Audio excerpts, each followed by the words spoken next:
Is your website secretly driving visitors away?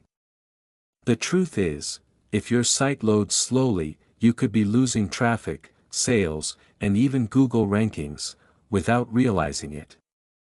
Studies show that just a 1-second delay can cut conversions by 20%. Slow sites frustrate visitors, increase bounce rates, and hurt your search engine visibility. That's why I created the Website Speed Tester, a free Chrome extension that lets you check your site's performance score instantly.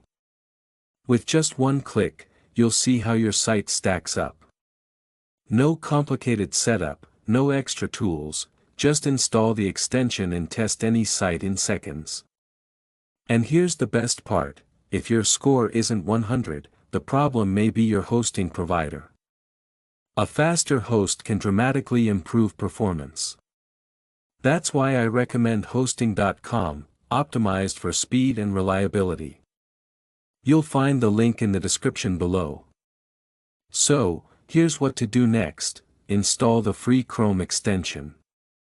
The link is in the description. Run a quick test on your site.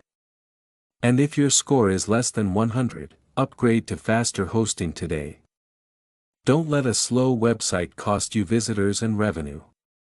Test your site speed now, it's free, it's fast, and it could make all the difference.